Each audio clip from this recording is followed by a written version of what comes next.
तो जब भी आप किसी आईटी कंपनी में हायर होते हो एज अ फ्रेशर, तो आपकी 3 मंथ्स मिनिमम ट्रेनिंग होती ही होती है। अगर वो एकदम छोटी कंपनी है तो मे बी आपको 15 डेज बाद या 1 मंथ बाद ही आपको काम देना धीरे धीरे स्टार्ट कर देगी। But on an average in 70% of scenario 3 months आपकी ट्रेनिंग होगी। अब कहीं कहीं 6 मंथ्स की भी ट्रेनिंग होती है। तो इस सिनेरियो में 3 मंथ्स की ट्रेनिंग लेते हैं। 3 मंथ्स की ट्रेनिंग के बाद आपको देखा जाएगा कि किस प्रोजेक्ट में आपको डाला जा सकता है अकॉर्डिंग टू योर स्किल। तो आपके स्किल के हिसाब से आपने कैसा परफॉर्म किया वो 3 मंथ्स में देखा जाएगा कि कौन से प्रोजेक्ट में डाला जा सकता है। और उसके बाद प्रोजेक्ट की अवेलेबिलिटी होना भी ज़रूरी है कि कितने प्रोजेक्ट्स अवेलेबल है। तो लेट्स सपोज 3 मंथ्स आपके ट्रेनिंग में गया, 3 मंथ्स ये ढूंढने में गया कि आपको किस प्रोजेक्ट में डाला जाए, और 6 मंथ सपोज हो गया और आप किसी प्रोजेक्ट में एनरोल नहीं हुए, तो अगेन ये मैनेजर के हाथ में होता है। वो अगेन वो देखे कि आपके स्किल के हिसाब से और कोई इनलाइन में प्रोजेक्ट है उसमें डाला जा सकता है, या किसी प्रोजेक्ट में as a support role non billable में डाला जा सकता है। तो अगेन वो प्रोसेस चलता रहेगा। तो इस प्रोसेस को मैक्सिमम ये मैनेजर के अंडर होता है कि वो 1 ईयर तक या 1 ईयर से ज़्यादा भी अप टू 15 मंथ 16 मंथ शायद वो स्ट्रेच कर सकते हैं। But in most of the cases current scenario में 1 ईयर तक, ठीक है। तो लेट्स सपोज 3 या 6 मंथ्स का आपका ट्रेनिंग चला, उसके बाद ऐसा देखा गया कि आप किस प्रोजेक्ट में जा सकते हो, XYZ प्रोजेक्ट नहीं मिले या ऐसा आपका टैलेंट नहीं था, उस वक्त परफॉर्मेंस अच्छा नहीं था कि प्रोजेक्ट में आप डाल सके, आप बिलेबल में काउंट नहीं हुए। मैंने पहले वीडियो में बताया बिलेबल एंड नॉन बिलेबल, यानी अगर किसी क्लाइंट के लिए आप काम करते हो, ठीक है, कंपनी यानी कंपनी को आपको पैसा मिलता है। तो अगर आप किसी क्लाइंट के लिए काम करते हो, किसी प्रोजेक्ट में काम करते हो, तो कंपनी आपके बिहाफ में अर्न करती है, ठीक है, आपके आवरली चार्ज करती है वो क्लाइंट को, और जितने आवर्स आप काम करते हो उतने आवर्स वो क्लाइंट को बिल करती है, और फिर कंपनी को पैसे मिलते हैं आपके बदले उस क्लाइंट से। तो उसका कुछ हिस्सा आपको दे दी है कंपनी और कुछ हिस्सा एज अ प्रॉफिट कंपनी रखती है।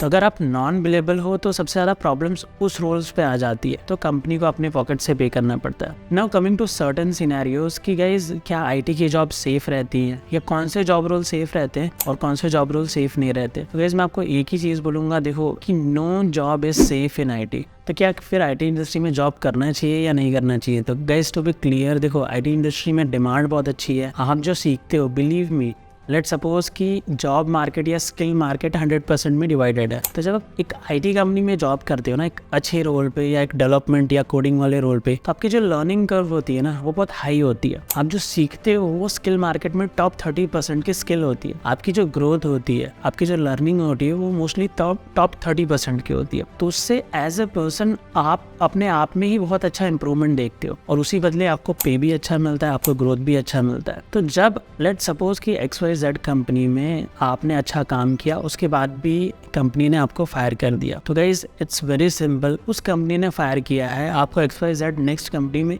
इजीली जॉब मिल जाएगी। कमिंग टू नेक्स्ट सिनेरियो, आपको पता होगा कि आईटी कंपनी में बहुत कम लोग सेम कंपनी में अपनी लाइफ स्पेंड करते हैं। बाकी 80 या 70% ऑफ लोग 5 to 6 ईयर्स में कंपनी चेंज कर देते हैं। आज के टाइम पे अगर चेक करोगे, मतलब वो 2-3 साल में जॉब चेंज कर रहे हैं। तो गाइस एक सिंपल सा फंडा है, आपने इतने सालों में इतनी कंपनी चेंज कर ली। आप ऑन एन एवरेज देखोगे तो आईटी एम्प्लॉयज़ 10 साल में 5 कंपनी मिनिमम चेंज कर ही ले रहे हैं, just because of demand and growth. तो किसी एक कंपनी ने फायर भी किया, ओके, तो मोस्टली 3 मंथ्स का आपको अपफ्रंट पे भी करती हैं, 3 to 2 मंथ्स का आपको सैलरी भी अपफ्रंट पे करती हैं। तो आपको फेयर किस चीज़ का है? आपकी स्किल ऑलरेडी टॉप 30% की, आपके पास नॉलेज और सारी चीज़ें ऑलरेडी काफ़ी अच्छी है, okay, compare to other people. Next month या उसी मंथ किसी भी कंपनी में अप्लाई करके ईजिली जॉब पा सकते हो, आपको बहुत ज़्यादा प्रॉब्लम नहीं होगी। At the end of the day एक वाइस वर्सा गेम है। आपने एक अच्छी स्किल एक्वायर की, उसके बदले एक अच्छी आईटी कंपनी में जॉब किया, आपने काफ़ी कुछ सीखा। May be at the end of the day company को प्रॉब्लम हुई फाइनेंशियली, ओके, या XYZ रीज़न की वजह से कंपनी ने डिसीजन लिया कि ये डिपार्टमेंट में ग्रोथ नहीं है या ये रोल हमारे लिए ज़्यादा इंपॉर्टेंट नहीं है, फायर करना। तो आपको कोई वरी करने की ज़रूरत नहीं है, आप अप्लाई करो नेक्स्ट कंपनी में, आपको उतना या उसके आसपास आराम से आपको जॉब मिल जाएगी। तो गाइस आज के टाइम में बहुत सारे वीडियोज़ आ रहे होंगे ना कि आईटी कंपनी में इतने एम्प्लॉयज़ को इतने दिनों में फायर कर दिया, या 30 ईयर्स या 20 ईयर्स के एम्प्लॉय को फायर कर दिया। तो गाइस अगर वो बंदा खुद काम करना चाहता होगा ना, जिसे भी फायर किया गया है, तो उसे मार्केट में विद इन मंथ एक अच्छी जॉब मिल जाएगी, ओके, रेपुटेटेड जॉब जिसमें पे भी अच्छा हो, ग्रोथ भी अच्छा हो और पूरा ओवरऑल सिनेरियो अच्छा हो। तो जिस एम्प्लॉय को काम करना है उसको दिक्कत नहीं है, तो आप इस चीज़ का फेयर मत लो। हाँ, मोस्टली एज एन फ्रेशर जो बेंच पीरियड पे रहते हैं ना 1 ईयर तक, जिन्हें कोई बिलेबल प्रोजेक्ट पे नहीं एलोकेट किया गया, तो आपको अभी से ये चीज़ ध्यान में रखनी है कि आप जब हायर हो रहे हो ना, या आप जब प्रिपेयर कर रहे हो तो एक नीश में प्रिपेयर करो। लेट्स सपोज मैंने खुद काफी स्टूडेंट को ट्रेन किया है, तो उसमें हम जो ट्रेन करते हैं वो एक सॉफ्टवेयर होता है SaaS, उस पर बेस, एडवांस और क्लिनिकल। तो जब कोई भी चीज सीखता है तो अगर आप उसको पूरा सीखते हो ना तो आप एक नीश में आ जाते हो। मतलब कि लेट्स सपोज कि आपने कुछ बेसिक सीखा, उसके बाद जॉब के लिए गए तो कंपनी ने सोचा इसको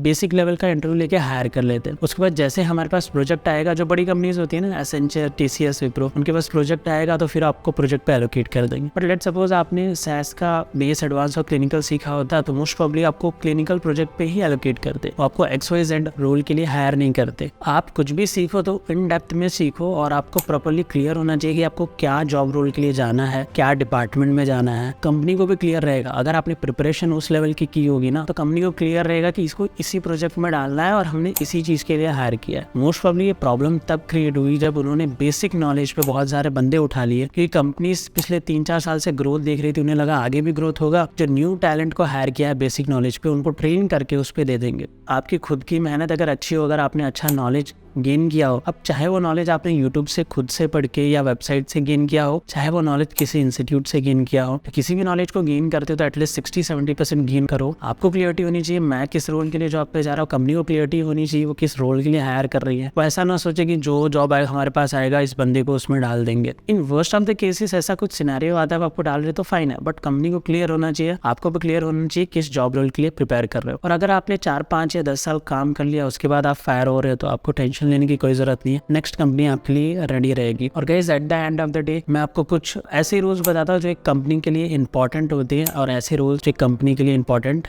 नहीं होती है। लेट्स सपोज एक क्लिनिकल रिसर्च कंपनी की बात कर लेते हैं। लेट्स सपोज एक रोल है स्टैटिस्टिकल प्रोग्रामर या क्लिनिकल SaaS प्रोग्रामर जो कि डेटा का एनालिसिस करते हैं, तो एक प्राइमरी रोल हो गया। तो ऐसे बहुत सारे रोल है जो इंपॉर्टेंट है, लेकिन कुछ ऐसे रोल्स हैं जो इम्पॉर्टेंट हैं बट हमेशा इम्पॉर्टेंट नहीं है, उनको प्राइमरी रोल नहीं बोला जा सकता, उनको सपोर्टिव रोल बोला जा सकता है। जैसे कि क्लिनिकल रिसर्च कंपनी का क्या काम होता है, किसी एक स्टडी पे काम करना, किसी एक रिसर्च पे काम करना, ठीक है। बाद में अगर वो फार्मा कंपनी खुद ड्रग डेवलप करती है तो at the end of the day एक ड्रग बनाना, जैसे कि फाइजर मान लो, उनकी खुद की वैक्सीन है। लेकिन उसी कंपनी में कुछ नॉन प्राइमरी रोल्स भी हो सकते हैं, जैसे कि मान लो कि HR हो गया और ट्रेनिंग डिपार्टमेंट हो गया, ओके, और मे बी कंप्लायंस डिपार्टमेंट हो गया। ऐसा जरूरी नहीं होगा कि मैं जो बोल रहा हूँ वो नॉन प्राइमरी हो, maybe company to company depend करता है कि वो उस रोल को क्या मानती है। बट आप लॉजिकली सोचो, अगर रिसेशन या ऐसा कोई सिनेरियो आता है और कंपनी ने बहुत सारे HR रखे हैं, तो जो HR का रोल होता है वो सपोर्टिव रोल होता है, क्योंकि HR कैंडिडेट को हायर करते हैं कंपनी में, लाइक जो सैलरी और उनके रिगार्डिंग जो भी होता है डॉक्यूमेंटेशन, काफ़ी चीज़ें वो हैंडल करते हैं। लेट्स सपोज कंपनी में 10 HR है और कंपनी उतना ग्रो नहीं कर रही है, मार्केट डाउन चल रहा है, तो मे भी कंपनी मतलब डिपेंड करता है। लेट्स सपोज 50 HR है तो कंपनी को 50 HR की जरूरत नहीं है। उस टाइम पे कंपनी क्या करेगी, सबसे पहले ये देखेगी मेरे पास जो नॉन प्राइमरी रोल्स है प्रोडक्ट में जो क्रिएट करा उसमें हेल्प नहीं करते डायरेक्टली, उन रोल्स को पहले फायर करेगी, क्योंकि HR का डायरेक्टली काम नहीं होता।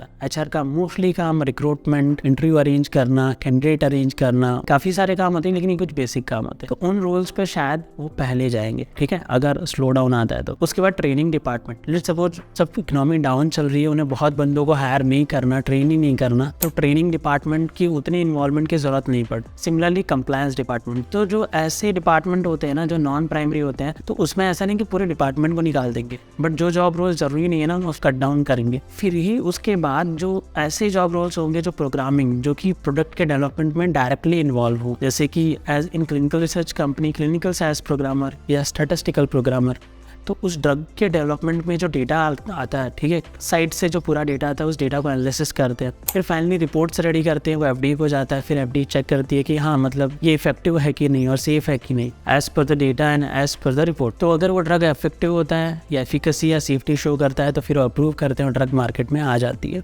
उसकी वजह से क्या होता है, ये कुछ कोर रोल्स हो गए। तो अगर इनमें कट डाउन कर रहे हैं तो मेजरली कट डाउन तभी करेंगे जब उनके एग्जिस्टिंग क्लाइंट भी नया काम नहीं दे रहे या नई काम नहीं आ रहा है। तो मोस्ट प्रोबेबली जो प्राइमरी रोल्स होते हैं कंपनी के लिए उन पे फायरिंग उतनी नहीं होती, जो नॉन प्राइमरी रोल्स होते हैं उन पे ज्यादा फायरिंग होती है। या तो कंपनी ने कुछ नया ट्राई करने का सोचा, जैसे कि मेटावर्स, जो न्यू चीजें आ रही है और उसमें अचानक से स्लो डाउन आ गया या बूम नहीं रहा, तो उसमें बहुत ज़्यादा हायरिंग भी हो रखी होती है और बहुत ज़्यादा फायरिंग भी हो रखी होती है। ऐसे रोल्स पे क्या होता है कि स्टेबिलिटी नहीं होती, कंपनी ट्राई कर रही होती है, कंपनी ने बहुत ज़्यादा हायरिंग की होती है, तो स्टेबिलिटी और ग्रोथ उतनी नहीं आती है, तो फिर कंपनी को फायर करना पड़ता है। फ्रेशर के साथ ऐसा मोस्टली तब होता है जब वो बेंच पीरियड पे हो, नॉन बिलेबल हो, कंपनी को ना प्रोजेक्ट मिले, तो उस सिनेरियो में ऐसा फायर हो सकते हैं। तो जिनको भी एक्सपीरियंस है, ठीक है, उनको फियर करने की जरूरत नहीं है। अगर आपने ये टेक्नोलॉजी और इस एनवायरनमेंट में रहे हो, एक IT it's not a job only, एक जो एनवायरनमेंट होता है यही, उसमें काफ़ी आप डेवलप होते हो काफ़ी फास्टली। नो डाउट कुछ प्रॉब्लम्स होती है, लेकिन कौन सी जॉब में प्रॉब्लम नहीं होती।